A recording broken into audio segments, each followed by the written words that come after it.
Okay, so hopefully some more people will show up. We'll get started.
Technical problem. Stick this better to the table. Oh, 1 second. That'll probably do it. Okay. So welcome everyone. Everyone who's online, everyone who hasn't come yet. Fine. So we're going to learn from Likutey Moharan lesson 136, which is Kuf Lamed Vav. Kalu. So we've got this lesson and then some stories of Rebbe Nachman and a couple of personal stories and some songs in between. Feel free to ask any questions as we go. Al tadin et chavercha shetegiel mekomo. This is from Pirkei Avot 2:4. Don't judge your friend, don't judge your fellow. Welcome. Don't judge your fellow until you've reached his place. This is what our sages of blessed memory said, also in Pirkei Avot in chapter Aleph. Havei dam et kol adam lechaf zchut. Judge every person positively. Right? It says chaf zchut. So we have the scales of justice that everybody knows, and you have the one side is kaf chova, and the other is kaf zchut. So one is the kind of the negative side, and the other is positive side. So whenever you're judging a person, always put your thoughts on the positive side of the scale. That's from Pirkei Avot. Ki ksheyesh machaloket al adam tzarich lachkor limtzo zchut b'chavero. So when we have disagreement between two people, then you have to dig deep to find something good in your friend. In whatever is causing the strife between the two of you, in order to judge him positively. The only reason that there's going to be stress or disagreement or strife between two people is from one of two reasons. Either his friend is on a higher level than your friend is on a higher level than you are right now.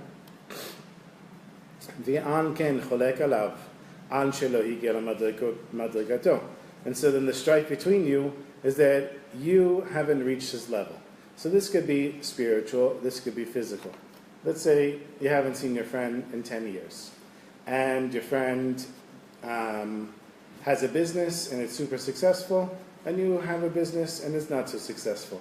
And the two of you started off together, maybe even you were business partners, and now you see this friend and you're feeling like, boy, I'm really, not so happy with how things went for me, and look at this guy, and I'm jealous of him, and it's not okay. And so it causes this tension. Even if you suppress it, the tension's there. It can also be that your friend is on a higher spiritual level. So the two of you both became Baalei Tshuva at the same time, and you're still struggling with certain parts of keeping Shabbos or kosher or believing in Hashem or whatever it is, and your friend seems like he's just flying. He's like reached the top of the mountain and went to the next top and the next top, and you're still trying to climb the first one. So it causes a bit of tension. So that's the first situation, where your friend is on a higher level than you.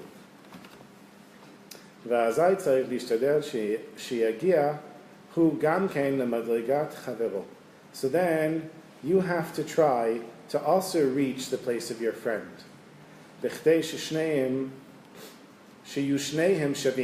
In order for the two that are on different levels to be on the same level. So sometimes you have to raise your friend up to a higher place, and sometimes you have to raise yourself up to the higher place where your friend is, in order for the two of you to be on the same level. Because when you're looking eye to eye and you're on the same level, then there's no strife between you. And I'll give you an example in just a second. Sometimes it's the other way around. That you are more advanced than your friend.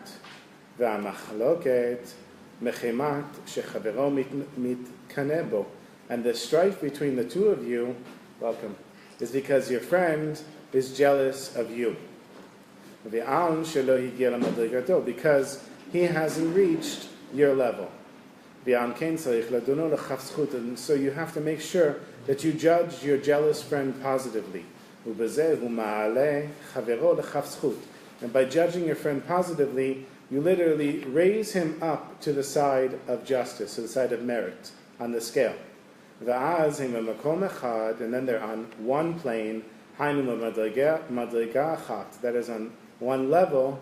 And then, of course, there's not going to be any strife between the two of you. So we had the first situation, talking about how to judge your friend positively. So Rebbe Nachman says there's two reasons that people wouldn't get along with each other. Either you're jealous of your friend or your friend is jealous of you. Like if I put it in just one sentence.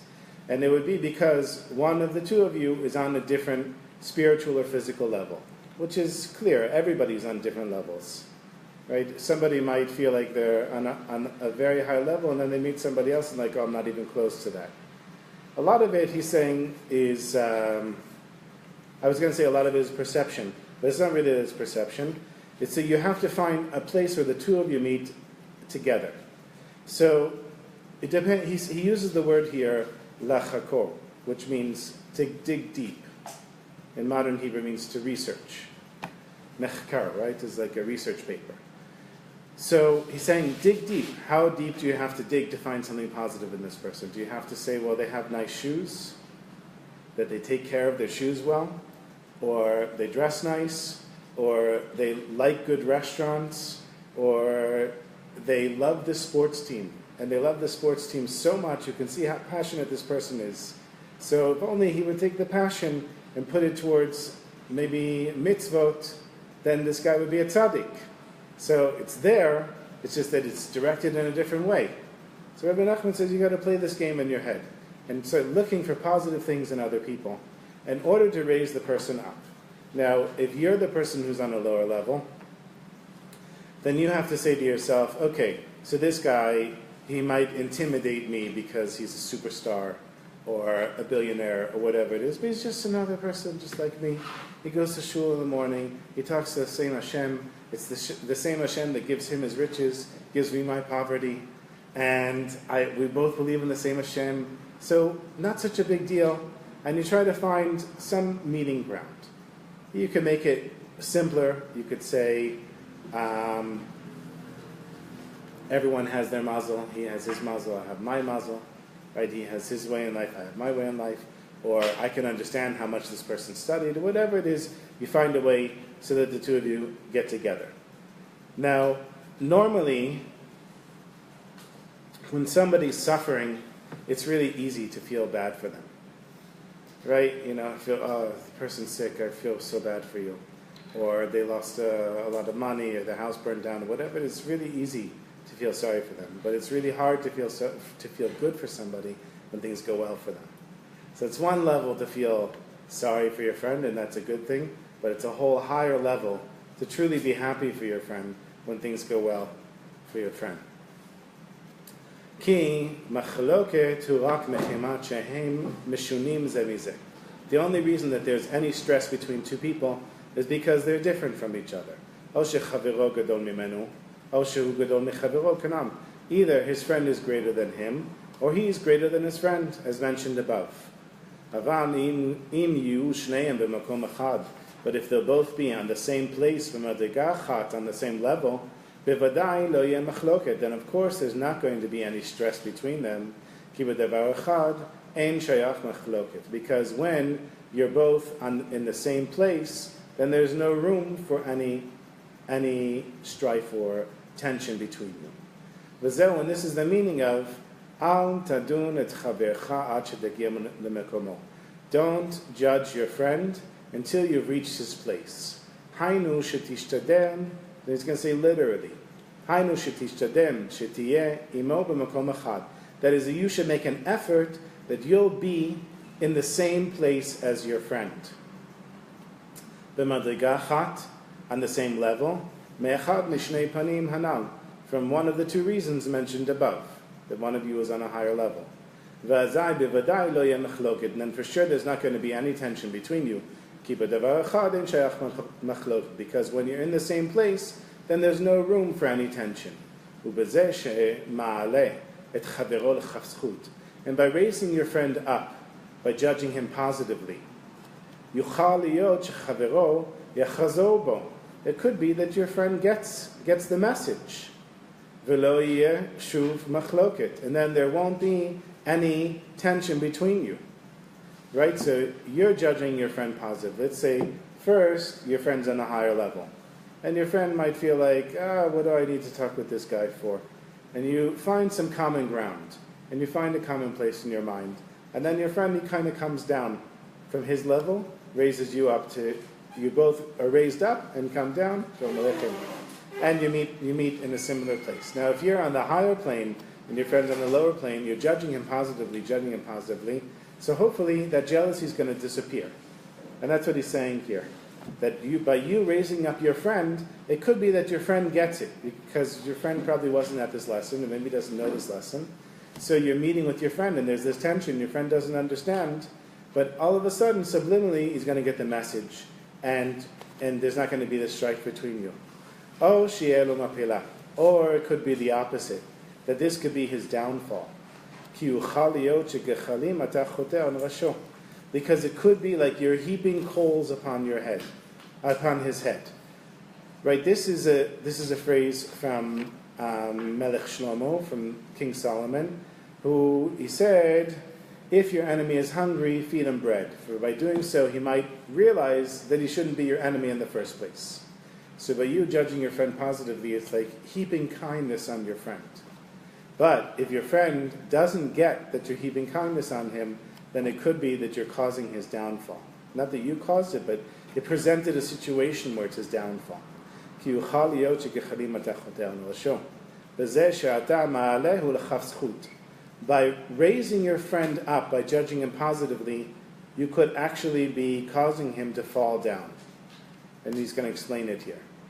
וזהו הווה דן את כל אדם לכף זכות. And this is the meaning of judge every person positively. Dan daika. Says the rabbis use the word specifically to judge. Kihu bechinat din or mishpat mamish, because this is actually a judgment and a verdict, literally.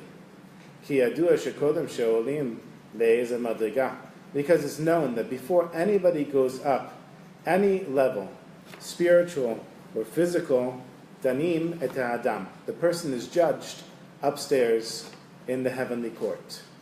V'amken b'zeh she'ata dan oto l'chaf zchut, and by you judging your friend in a positive way, ata ma'alehu, you raise him up, lemadriga yoter gvura, to a higher level, and at that moment, danim oto, he's judged, u'chfi she'yetza mishpat ken yakum, and however the judgment comes out, so it'll be. So that's the whole lesson. So let's just go over it briefly for a second. So first of all, we know that a goal is to judge every person positively, and for sure every Jew positively. And there's only two reasons that there would be strife, and that's because there's some level of jealousy. Either you're on a higher level than your friend's on a higher level than you. And when you judge your friend, you're actually creating a situation where if he comes back and gets it, and he's no longer jealous of you, or there's no longer tension between you, then everything's fine. But if not, then it's a period of judgment for this person. Because this was actually an opportunity for this person to go up to a higher spiritual level. He didn't know it. Right? When these tests come, you don't know. Because this person was being tested to see if he could go up to a higher spiritual level. But because you gave him a chance, you were judging him positively, and you gave him a chance to be on a higher level, but he didn't take it. Instead, he doubled down on his jealousy of you and his anger of you, then he's being judged upstairs. But he's given another shot. Because you're judging him positively, he can be judged positively. They're saying, okay, before every judgment, a person is given a chance. Do they accept the judgment or they don't? So you're judging this person and you're saying, I'm raising him up. And in the court upstairs, they're saying, so he's been raised up. If he accepts the being raised up to a higher level, then he'll be judged at that higher level. And if not, then he's judged at the lower level. So the bottom line is that we have to know that when we're judging somebody, we're not just judging them for them in this world. We're also possibly giving this person an opportunity to go up to a higher or lower level. That's the lesson. Anybody have any questions? Yeah. Yeah. I thought we're not meant to judge people. Everyone judges people. No, but isn't it? No, you're not supposed to judge somebody like if I say to you, so what do you think of this guy and his family and his kids? And you think, well, don't like his family and I don't like his kids. That's not your place to judge, right? To say out loud that, or for example, let's say somebody's arrested, and you say, boy, I can't believe that guy got arrested, and now you start judging him. It's not your place to judge him. But you have to think of something positive. So you say, okay, this person was arrested, and now he's sitting in jail, but he was a good father, and he was a good friend, and I remember doing business with him, and whatever he's being accused of, I see the good things in him. So in your head, for yourself, you have to judge him positively. Outside, you're not allowed to judge somebody. It's not your place to judge them, unless you're an actual judge. So, everyone knows, of course, Rebbe Yitzchak Berditchev. If anyone else have a question, I'd be happy to answer, if I know the answer. Okay, did I answer the question? You have this look on your face. Maybe you're just tired. Yeah. I can't access my source, but I just thought we're not meant to judge each other at all. As in, it's not our position to judge each other. Right, so there's a difference. There's the judgments that you make in your head, and there's the judgments that you say with your mouth. So we're allowed to judge in our head? Yeah. As long as it's favourable. And it should be favourable. Should be, if possible. Right, we started off with the quote from Pirkei Avot, which is advice from the rabbis. Don't judge your friend until you reach his place. So we know people are judging all the time. Everyone's judging. We all look at each other, and we've all made a judgment of each other. We made a judgment of the building, we made a judgment of the bookshelves, and everything. We're always judging all the time. But it's a different thing when somebody says, well, what do you think about that guy who just got arrested? You say, I can't believe he did that. How do you know he did that? It's not your place to decide if he did it or not, unless you're the person who's actually deciding. That's the difference. Judge everyone positively. When somebody asks you, what do you think about this guy? It's not your place to say. Just say something good. There's a different lesson that we'll learn another time from the Baal Shem Tov that he says, every time that you judge someone else, you're being judged yourself. But you're being given the chance to judge yourself positively. So for example, the example that I always think of is, since I'm in the shuk every day, you go there, you buy a head of cabbage. You bring it home, and it's not the head of cabbage you bought. It's a rotten head of cabbage. And I've actually seen this in the shuk. Many times it's with people who don't speak Hebrew. They come back with this rotten head of cabbage, and they throw it at the guy, and they say, how could you sell me this? And the guy says, I don't speak English. And they look at me, and they say, what's he saying? What's he saying? So you got to give him a new one. So let's say the example. Your friend comes by your house Friday afternoon and says, look at this cabbage I got. You know this guy, you know this vendor. Has he ever done it to you? And you say, yeah, I know that guy. He's cheated me also. He should go out of business and die of a heart attack. You know, all his teeth should fall out except for one. And that one should hurt him. That type of thing. And, you know, that's how normal people talk. This one says that, and that one says this, and, you know, everybody speaks freely because you don't know that you have to be careful what you say. The Baal Shem Tov says at that moment you were being judged. You weren't being judged for a head of cabbage. You were being judged for something else. And maybe it was related to business, maybe it was related to judging other people. Whatever it was, it's never actually straightforward and clear. But at that moment, in the Beit Mishpat, in the court upstairs, they were saying, okay, we're going to now judge Barak. And we're going to ask him, if there was a situation like this, what would he say? And whatever you say is if you accept the judgment or not. So always try to think of something positive to say. Always. It's just something that you have to get into the habit of. And not only that, you have to judge the land of Israel positively. And you have to judge the Jewish people positively. Right? There's this whole thing with the women of the wall, and the Kotel, and the Reform movement. And whatever side you take, and my side is pretty clear, and you can just read my articles online. One thing I can say is these people really care about being Jews. They love being Jews. Maybe the way that they express their Judaism is different than mine, and whether they keep halacha or not is different than me, but there's no question that they have a passion, and that passion I can love. I can love what they're passionate about. The Baal Shem Tov also said, don't judge a person, just judge his actions. Don't hate a person, hate his actions. So you see somebody who you say he's doing something wrong. Hate the thing that he's doing wrong. You can join us at the table if you want. But the person, you don't want to hate the person. Oops, there we go. Bye, Facebook. All the sweet people watching me on Facebook. It's nothing personal. Okay. It's just to make sure they're not sleeping. Okay. Any more questions, or we'll sing a little and then I'll tell some stories. One second.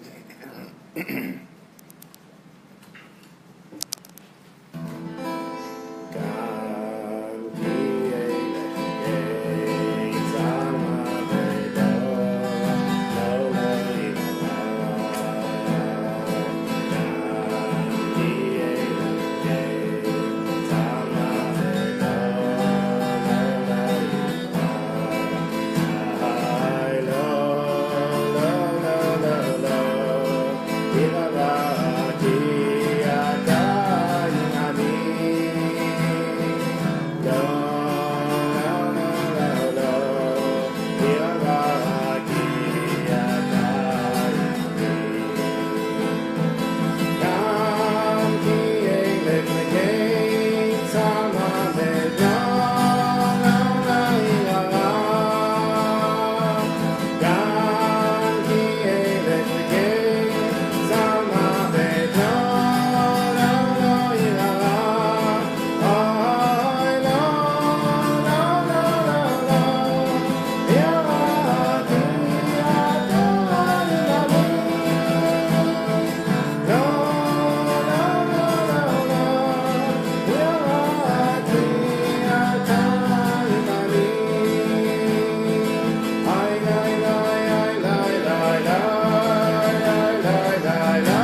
Yitzchak Berdichev, everybody's probably heard. Oh yeah, go ahead. One quick question. So Yes. you were saying, if I understood it, you can be, by judging someone favorably, you actually could be causing their downfall at the same, because you're elevating them before a test, maybe that they're ready. It's basically like this. Somebody comes to me and they say, I need 10,000 shekels. And you say, no problem, just answer this question. And you give them a really simple question, like, what's 1 + 1? And they say, I don't want to answer that question. Just give me the money. Don't bother me with the nonsense. Just answer the question. That's all I'm asking, answer the question. Like you're trying to give the person the easiest opportunity to go up a level. But if they say, not interested, I don't care, then that's how a person can cause his own downfall. It's like you open the door for them, saying, please come and join me in a peaceful place where you and I can get along and be friends. And so I'll give you a personal example. So I grew up in the Reform movement, and I wrote a lot of articles, not a lot, a few articles kind of bashing the Reform movement.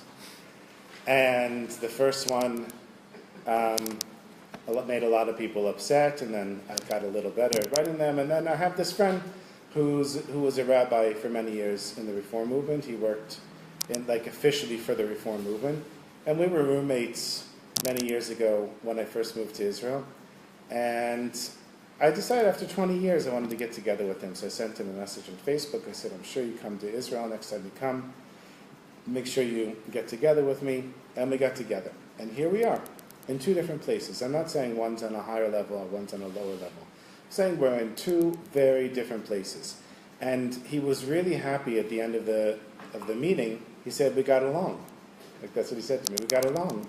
There isn't this tension between us. He said, more Reform and Orthodox need to get together and just talk.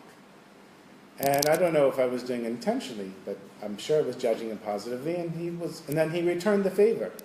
He judged me positively. It's like you give out positive vibes, you get positive vibes. So that's how we're dealing with it in this world. But in the upper worlds, there's something else going on. There's the story of of the depressed tzaddik who woke up in the morning. According to Chabad, I don't know how it works with Breslov, there's different levels of tzaddikim, hundreds of levels of tzaddikim. Somebody can be a tzaddik and be depressed, still have something of a yetzer hara, but be a tzaddik. I don't know, I don't understand all these things. So this guy, he was a tzaddik, he woke up in the morning and he's just depressed, doesn't even want to get out of bed.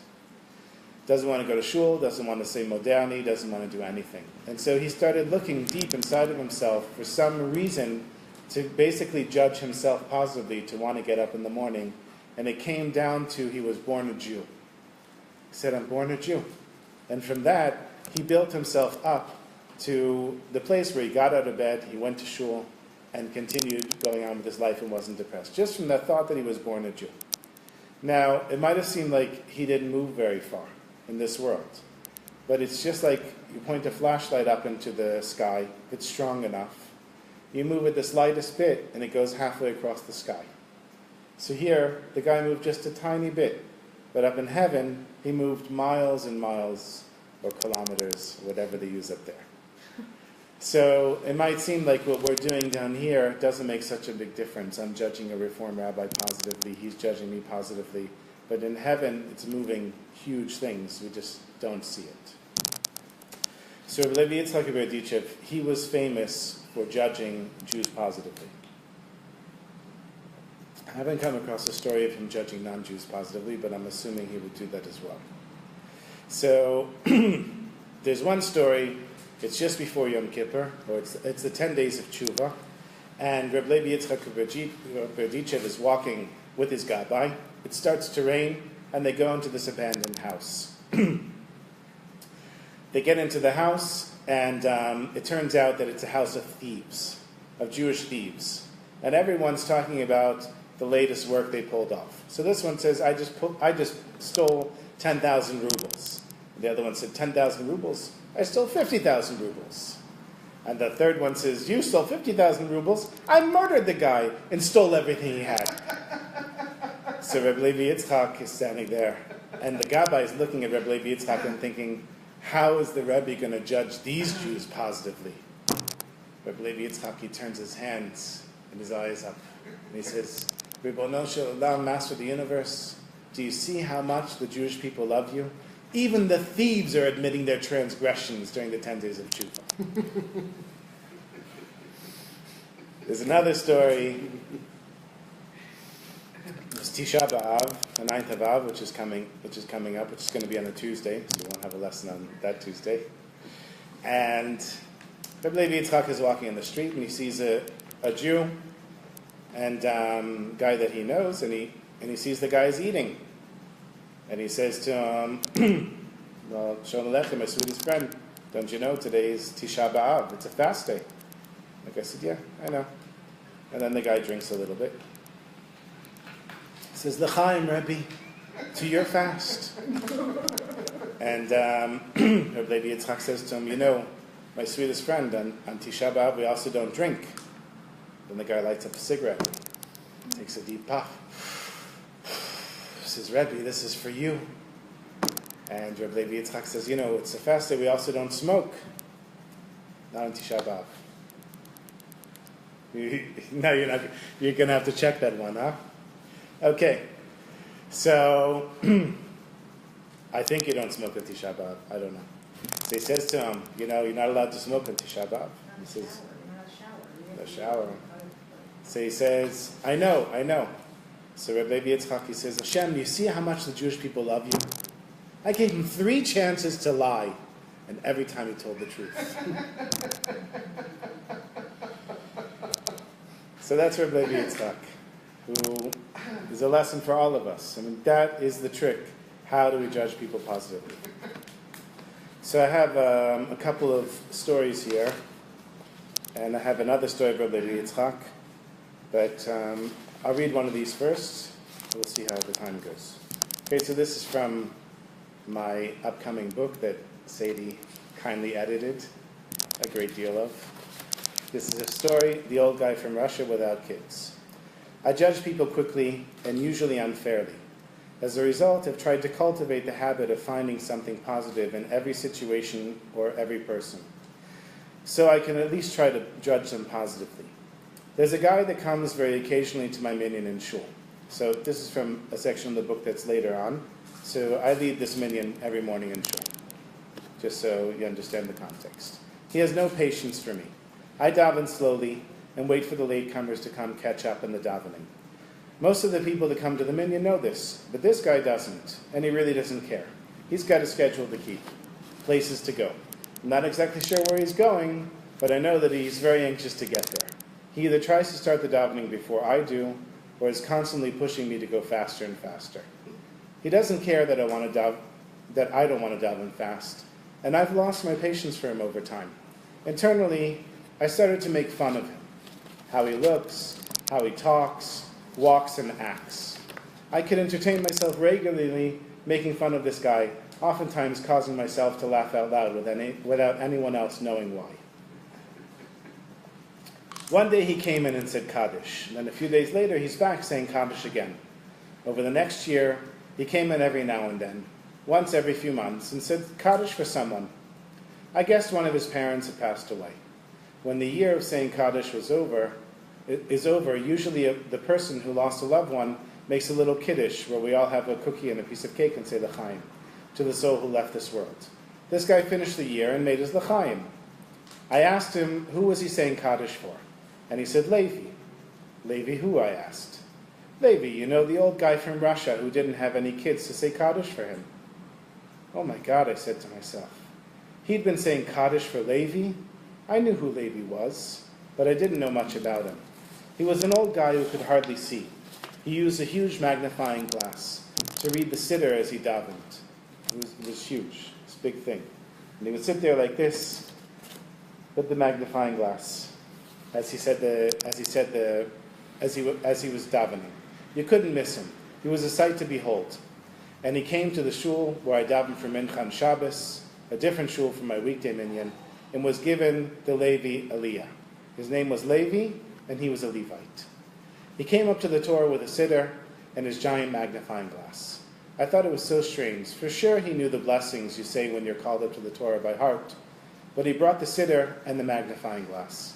The next Shabbos, the rabbi of the shul, Reb Segal, he gave a whole talk about Levi and how he passed away an hour after that aliyah to the Torah. It made a real impact on me. Here we were, davening together on Shabbos afternoon, and one of Levi's last acts in the world was being called up to the Torah. This was how the Levi, that guy who I made fun of, this was the Levi that the guy I made fun of was saying Kaddish for. Oy vey. How could I make fun of this guy? He's amazing. He's been saying Kaddish for a whole year for Levi, and I've been making fun of him. I still judge people quickly. But now I always force myself to find something positive about them to focus on so I don't make the same mistake again. When you find something good in others, you're doing it by means of finding something good in yourself, just like the guy who said Kaddish for Levi.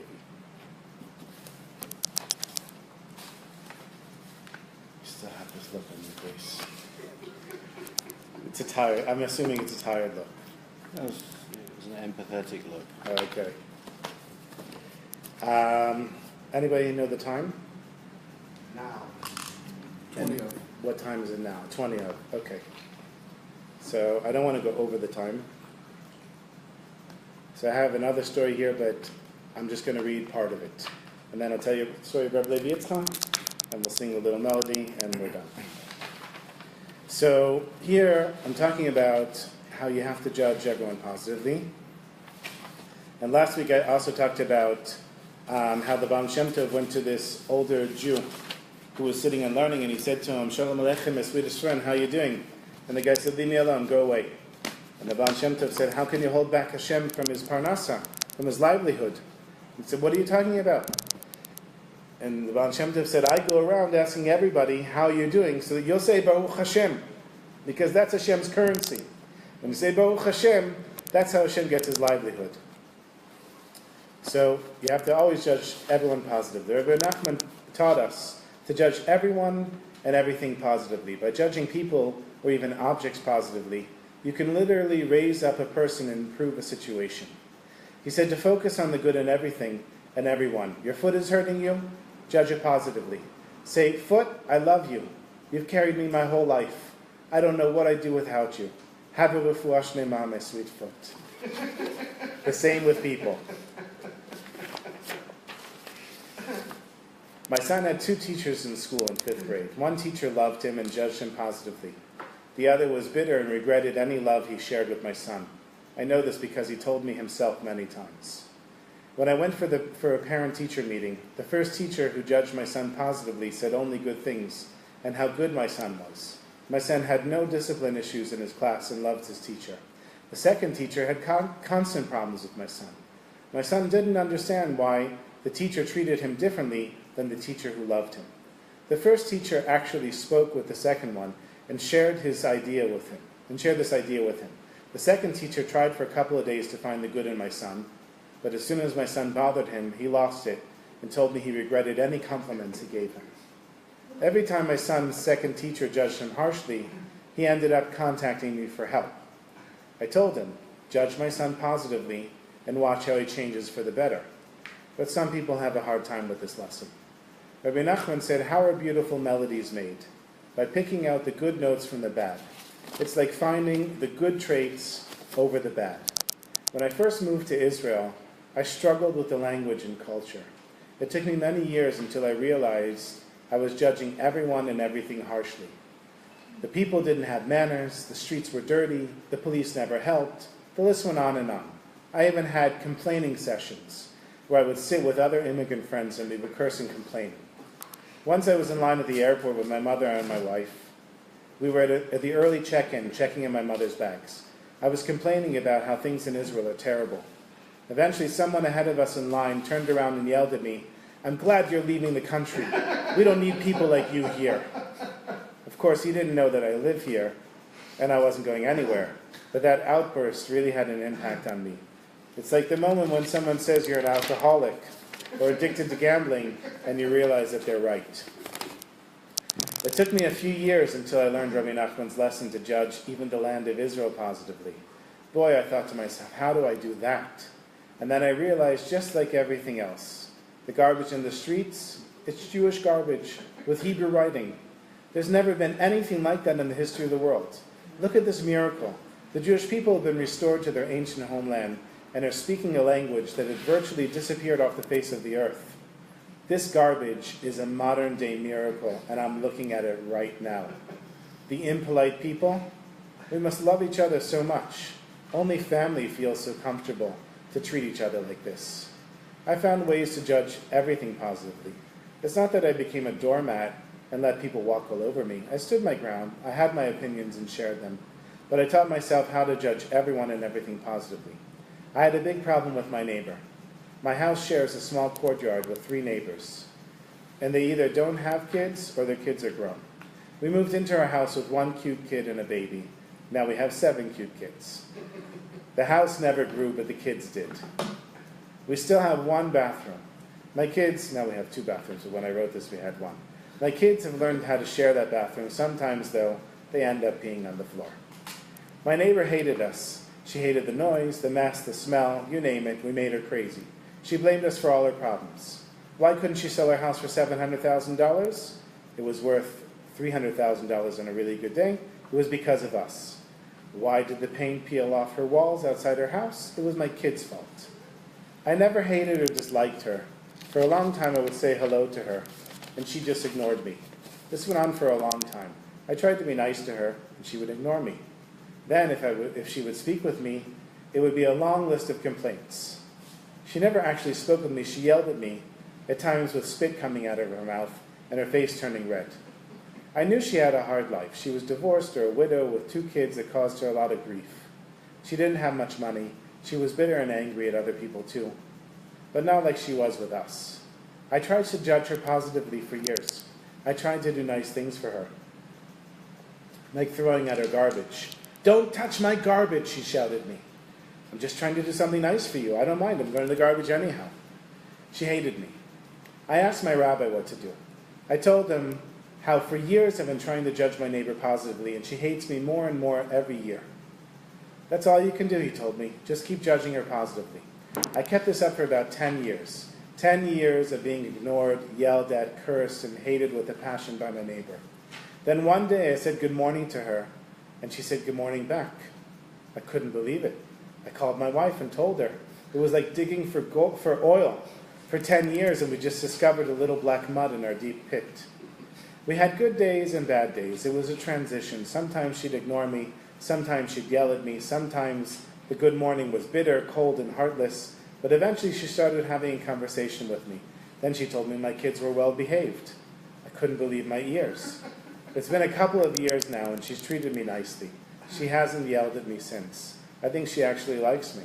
If she ever asks me how I'm doing, I'll know how I answer her. Thank God, it's never been so good. Does it get any better than this? So I skipped the first part, so that doesn't die. That's what we connect. Okay, so a couple of personal stories about judging positively, and one story about Rebbe Yitzchak of Rebbe. So there once was a chassid of Rebbe Yitzchak, and he got himself deep in debt. And there were no credit cards back then, no bank for this guy to borrow money from, and he owed the landlord for his house or his business, I'm not exactly sure what it was, 900 rubles. So he got a job being a tutor. He had to leave his family for 9 years. Every year he got paid 100 rubles. 9 years the guy is away. Finally, the 9 years pass. He gets his 900 rubles. And on his way back home, he decides to stop by Rebbe Yitzchak Berdichev, his Rebbe. And just, say Shalom Aleichem, maybe get some advice from the Rebbe. So he goes into Rebbe Yitzchak Berdichev, and he says to him, "Rebbe, the 9 years are over. I've got 900 rubles. And the Rebbe says, "Come, let's say a l'chaim." So the two of them say a little l'chaim. And the Rebbe says to him, Rebbe Yitzchak says to this guy, "I have 3 pieces of advice for you." He says, "Wonderful. It was worth the trip." And Rebbe Yitzchak says, "No, it's going to cost you 300 rubles, cash on the table." So the guy says, 300 rubles? I worked for 3 years for that. Right now, cash on the table. So he puts the 300 rubles on the table. Rebbe Yitzchak takes it, puts it under the table. He says to him, when they ask you which direction, say go right. The guy says, 3 years for that advice? That's it? Go right? But Levi Yitzchak says, wait, I have more advice for you. 300 rubles, cash on the table. So the guy says, all right, I already can't pay back my debt. What's the difference? Here's 300 rubles, 3 years of my life. But Levi Yitzchak says to him, if you see a man of 80 married to a girl of 16, you should know that he's endangering his life. Okay. He puts out the last 300 without even Rebbe Levi Yitzchak asking him, cash on the table. He says, no, Rebbe, I'm finishing my life now, 9 years of work. I have nothing to go back home for. What's the last piece of advice? So the last piece of advice is, don't believe everything you see with your eyes. And with that, the guy leaves Rebbe Levi Yitzchak of Berditchev penniless. He doesn't have any money for a horse and a wagon, so he's walking. And he's walking on the road, and these Cossacks come riding up with their horses. And they say to him, Jew, there was a thief here. Which way did he go? Left or right? And this guy's thinking, oh, wait a minute. This is what Rebbe Levi Yitzchak said to me. He says, go right. So they go right. In the meantime, the Jew keeps walking. And about half an hour later, the Cossacks come back with their horse, and on the back is this thief tied to the back of the horse. And they say, you saved us. This guy stole so much money, the least we can do is give you 10,000 rubles for telling us which way he went. If it wasn't for you, we might have gone the wrong way. And here he goes. He's got 10,000 rubles. Now he's got so much more money than he ever thought that he would have before. And he's on his way back home, and now he can afford to stay in the nicest room in the inn, so he takes the penthouse suite, whatever it looked like back then. And when he checks into this inn, he notices that the owner is an old man. He says, how old are you? And the guy says, I'm 80. He said, but this is my wife, 16-year-old girl. And right away, the light goes off. So this chassid, he's staying up at night, and he's just watching to see what happens. And he sees that in the middle of the night, the 16-year-old wife, she opens the door, and this group of bandits come in, and they're ready to kill the old man to take his money. So quickly, the chassid shouts, and he goes to the old man, and he says, quick, quick, and the bandits flee, and the plot is revealed, and the old man says, I can't believe that she did that to me, and I can't believe they did that to me, and I don't have any kids yet, and I want you to have half of my money. It's the least I can do for you. Here's another 20,000 rubles. So now he's got 30,000 rubles. He's richer than he could ever imagine that he would ever be in his whole life. And he decides to come back home in a carriage with 4 horses. Nobody recognizes him. They all knew that he was impoverished and he had to go work for 9 years. Nobody expects him to be this wealthy man. He comes into town and he says, tell me, what's with the wife of so-and-so, you know, that Torah scholar that had to go off for 9 years? And they say, oh, it's a bad story. He said, what do you mean? He said, she's having an affair. This guy comes by her house every night.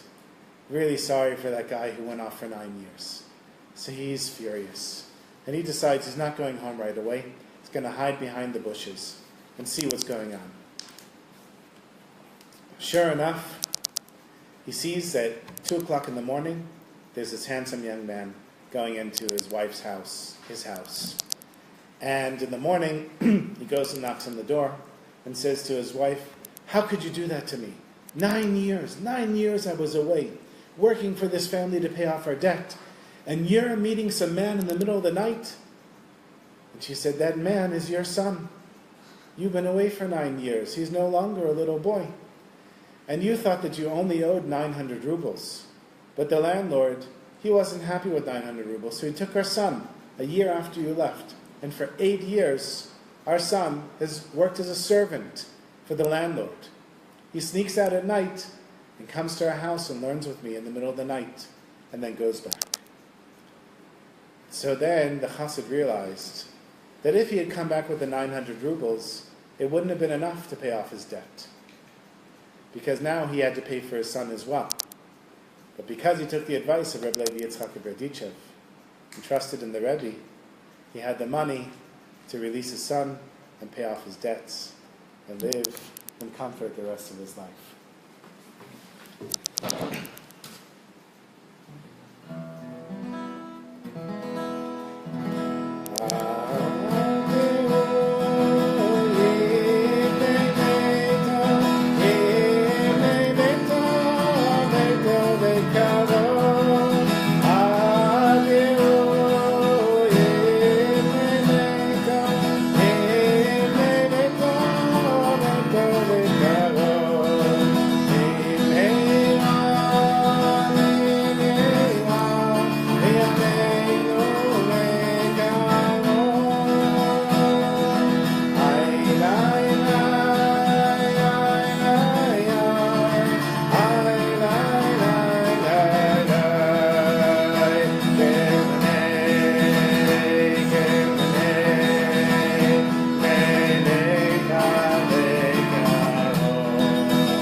There's a box in the middle of the table if anybody wants to participate in hosting guests for Shabbos.